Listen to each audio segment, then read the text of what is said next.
Құрметті оқырмандар, саламатсыздар ма? Бүгін біз қарастыратынымыз квадраттық функция. Жалпы функция дегеніміз бір айнымалының екінші айнымалыға тәуелділігі.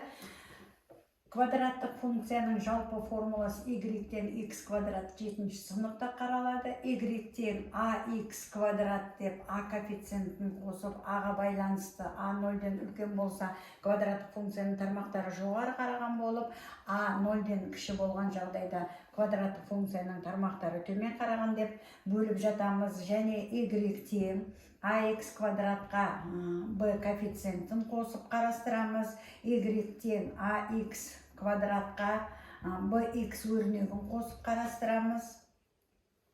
Жалпы осының бәрін қорытындылай келе, y-тен ax квадрат плюс bx плюс c жалпы үш мүшемен берілген квадраттық функцияны бүгінгі сабақта біз қарастыра отырамыз. Енді қараңдар, квадраттық функцияның графигі парабола болып, параболаның ең маңызды екі элементі бар деп айтып өтеміз. Біріншісі параболаның төбесі m және n нүктесі деп табылады. Бұл жерде m нүктесін табу үшін біз минус b коэффициентін екі еселенген a коэффициентіне бөліп шығарамыз. n санын табу үшін, парабола төбесінің ординатасын табу үшін дискриминантты 4 еселенген a санына бөліп өтеміз. Екінші маңызды элемент квадраттық функцияның екінші маңызды элементі ол симметрия осі. Симметрия осі m саны арқылы табылады. Демек, минус b бөлінген 2a формуласына. Мынау симметрия осі болып, симметрия осі. Осы екі элементті үшінші элемент, ол бос мүше. S бос мүше, біз тағы да бір нүктесін саламыз. 0S деген нүкте бұл параболаның ордината осінде. Мына нүкте ордината осінде жататын нүкте болып табылады.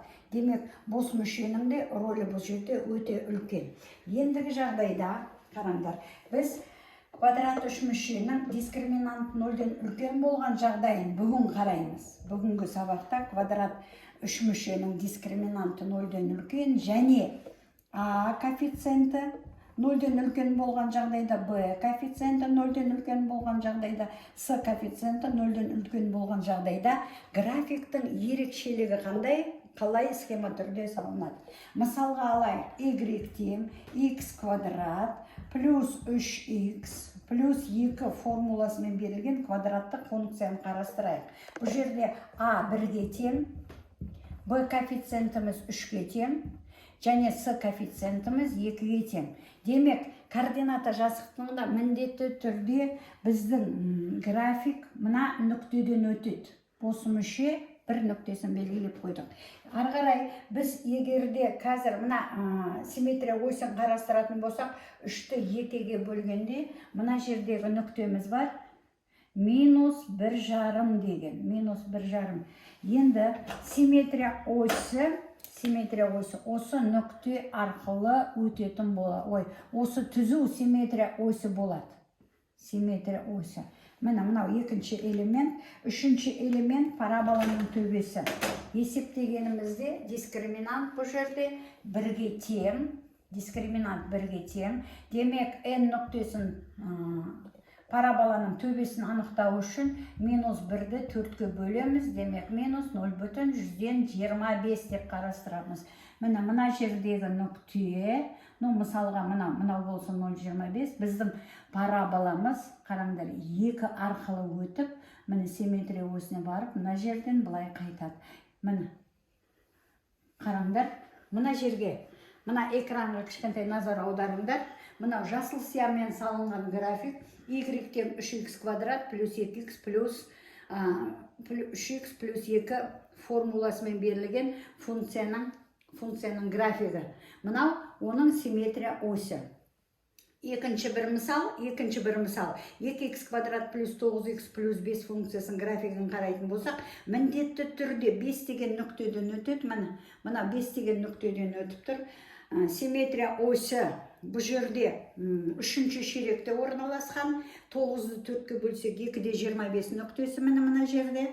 графиктердің айтып қорытындылай келе, егер АБЦ коэффициенттері 0-ден үлкен болса, біздің парабола төбесі міндетті түрде үшінші ширекте орналасады екен, үшінші ширекте орналасады, және графиктің негізгі бөлігі екінші және үшінші ширектен өтеді. Және қосымша қараңдар, негізгі бөлігі екінші және үшінші ширектен өтетін болады.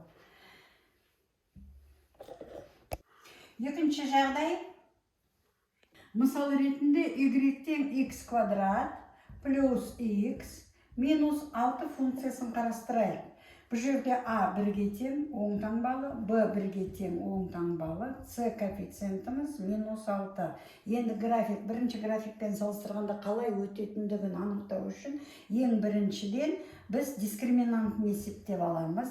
Дискриминанты бізде мына жерде 1 қосылған 24-25 болады, оң таңбалы.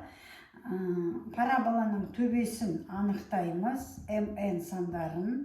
M саны мына жерде минус b, ол 1 бөлінген 2-ге, ал n саны минус дискриминант 25 бөлінген 4-ге болады. Мынау минус 6,4-1. Демек, біздің симметрия осіміз минус 0,5 арқылы өтеді.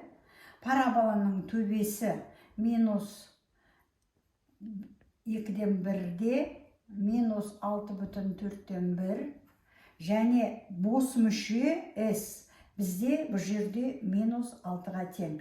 Демек, біздің екінші нүктеміз, парабола ордината осін қиятын нүктеміз 0-де минус 6. Енді мына координата жазықтығында салатын болсақ, минус жарты арқылы мына жерде симметрия осі өтеді. Мынау кішкентай түзуіміз симметрия осі болады. Ал параболамыздың төбесі, қараңдар, үшінші ширекте орналасқан,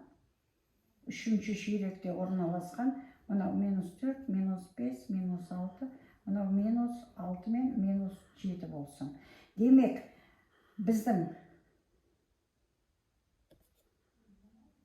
парабола төбесі мына нүкте 6-дан өтеді. 6-дан осы екі нүктеден өтетін схема түрде мынандай график болады. Үшінші мысал, y-тен 4x квадрат минус 3x минус 1 формуламен берген функциясын қарастырсақ. Бұл жерде a коэффициентіміз біздің 4 0-ден үлкен, b коэффициентіміз біздің минус 3 0-ден кіші, c коэффициентіміз минус 1 0-ден кіші. Міне қараңдар, мына мысалменен салыстырғанда бұл жерде екі коэффициентіміз b, c 0-ден кіші теріс таңбалы болып келеді. Енді параболаның дискриминантын есептеп аламыз. Мына жерде 9 қосылған 16 болады 25. Дискриминантымыз параболамыздың төбесі mn нүктесінде.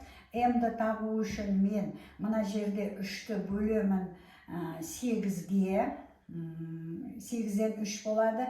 N'ді табу үшін минус 25-ті бөлемін 16-ға тең болады. Минус 1,9, 16-дан 9.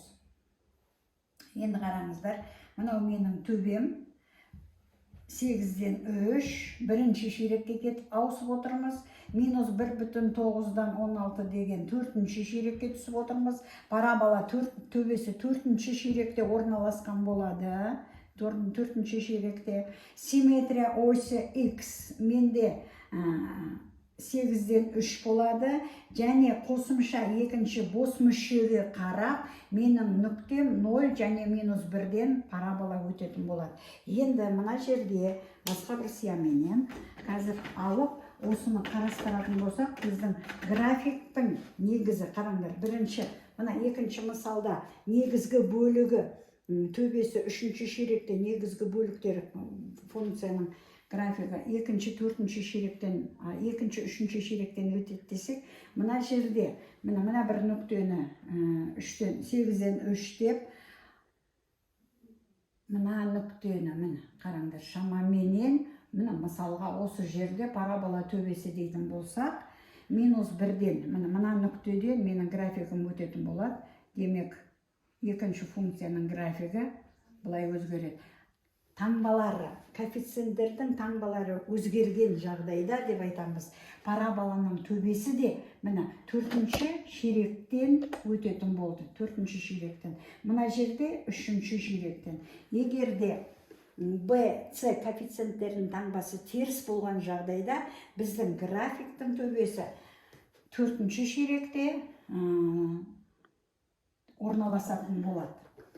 Егерде тек қана С коэффициенті теріс мәнді болып, А, Б коэффициенттері оң мәнде болса, параболаның төбесі міндетті түрде 3-ші ширекте орналасқан болады. Демек, график салуда параболаны міндетті түрде, квадраттық функцияның графигін салуда міндетті түрде симметрия осіне өте маңызды элементтің бірі, және бос мүшесіне назар аударамыз. Үшінші элемент параболаның төбесі.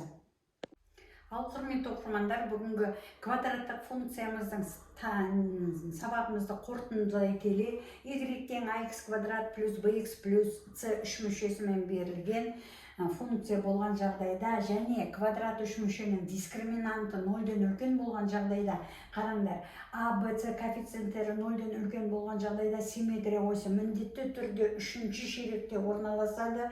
А, Б коэффициенті 0-ден үлкен, ал С коэффициенті 0-ден кіші болған жағдайда да симметрия осі 3-ші ширек, 2-ші ширектен өтеді. Ненің параболаның төбесі міндетті түрде 3-ші ширекте орналасады да, С санына байланысты, S бос мүшенің таңбасына байланысты, ол 0-ден жоғары, немесе 0-ден төмен болып, ординаты осін қиюы мүмкін. Ал енді үшінші жағдай, егер А коэффициенті оң таңбалы, Б және С коэффициенттері теріс таңбалы болған жағдайда, симметрия осі 1-4-ші ширектіктерден өтеді, және параболаның төбесі міндетті түрде 4-ші ширекте орналасатын болады. Міндетті түрде. Енді егерде А коэффициенті 0-ден үлкен, Б коэффициенті теріс, 0-ден кіші, С коэффициенті 0-ден үлкен болған жағдайда параболаның симметрия осі 1-4-ші ширектіктен өтеді, бірақ параболаның төбесі 4-ші ширектікте орналасқан, және S нүктесі 0-ден үлкен болғанда мынандай формадағы график болады. Бос мүше 0-ден кіші болған жағдайда мынандай бір С коэффициенті оң таңбалы болғанда мына формада болады графигіміз схема түрде, ал С коэффициенті 0-ден кіші болған жағдайда, қараңдар, параболаның төбесі 4-ші ширекте, және S нүктесін теріс мәнде қиып өтетін болады. Бүгінгі сабақ ары қарай жалғасады. Екінші сабақта біз дискриминант 0-ге тең болған жағдайда, үшінші сабақта дискриминант 0-ден кіші болған жағдайда тағы квадраттық функцияның графиктерін әлі зерттеп салып қарастыратын боламыз. Ал енді бүгінгі сабақ ұнаса, каналға тіркеліп, лайк басып, комментарий жазуды ұмытпаңыздар.